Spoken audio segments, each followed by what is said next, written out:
राजा महाराजाओं की विरासत को संजोए रखना ये हमारी जिम्मेदारी बनती है और इसके साथ ही ये जिम्मेदारी प्रशासन और सरकार की बनती है। जिला सांबा की बात करें तो यहाँ पे कई ऐतिहासिक ऐसे किले हैं जिनको संजोए रखना वो पूरी लोगों की जिम्मेदारी है। चाहे सांबा फोर्ट की बात करें तो प्रशासन ने उसको बेहतर किया, ठीक किया, और इसके अलावा मोहरगढ़ जो फोर्ट था उसको भी ठीक किया। लेकिन इस समय हम मौजूद हैं डेरगढ़ किले में।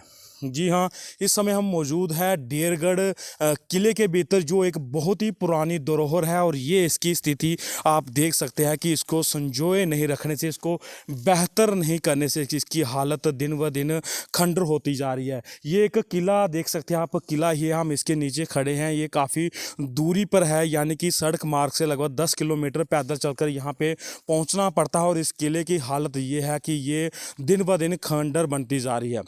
इसकी हम आपके साथ तस्वीरें साझा कर रहे हैं जिस पे साफ दिखाई दे रहा है कि इस पे जो नक्शाकशी की है वो बहुत ही हैरान करने वाली चीज़ें हैं।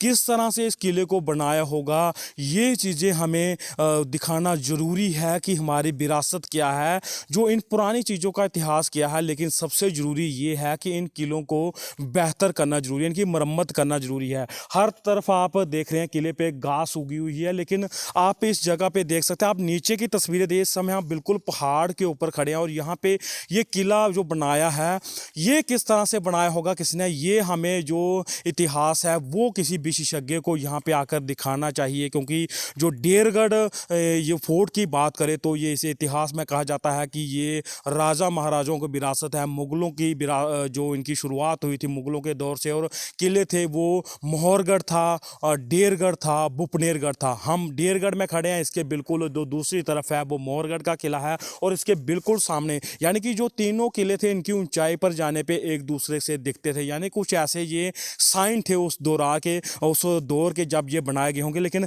हैरानी भरी बात है कि किस तरह से ये किले बनाए होंगे।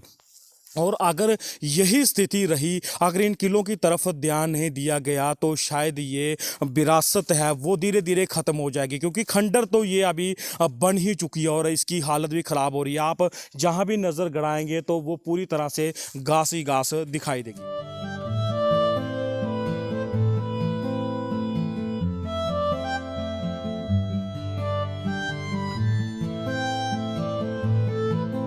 अब हम इस किले के भीतर आ चुके हैं, यानी कि इसके द्वार के बीच में आ चुके हैं। कितना बड़ा ये द्वार था, यानी कि इतना बड़ा जो हम अपना दरवाज़ा रखते हैं, गेट रखते हैं, वो इसका इतना बड़ा है कि शायद यहाँ पे गाड़ियाँ निकल सकती हैं। किस तरह से ये बनाया होगा उस दौर की अगर बात करें तो ये आपको ये ईंटें दिख रही है कि ये वो पत्थर की ईंटें लगाई जाती है। पत्थर इतनी पुरानी है, ये कोई कह नहीं सकते हम हज़ारों साल पुरानी होगी, लेकिन अभी भी बैसी की बैसी है। और स्थिति आप देख सकते हैं कि किस तरह से हमारी ये कोशिश है कि ये हमें इतिहास पता लगना चाहिए कि आखिर इसका इतिहास क्या था, क्यों बनाया गया था। और इसके बिल्कुल सामने की बात करें तो मैं अपने सहयोगी से कहूँगा कि वो मेरे साथ साथ यहाँ पे आए, क्योंकि ये वो किले का ये बाहरी दृश्य दिखाएं कि किस तरह से यहाँ पे नक्शाकशी की गई है। वो आप इन तस्वीरों में साफ देख सकते हैं कि किस तरह की यहाँ पे नक्शाकशी की गई है इस किले में। ये आप इन तस्वीरों में देख सकते हैं, ये विरासत है। मैं चाहता हूँ कि प्रशासन को या जम्मू कश्मीर जो राज्यपाल प्रशासन है, टूरिज़्म विभाग है, इन चीज़ों की तरफ ध्यान देकर यहाँ पे ऐसे कैंप लगाने चाहिए या लोगों को जागरूक करना चाहिए, अपनी युवा पीढ़ियों को यहाँ पे लाना चाहिए, ताकि अपनी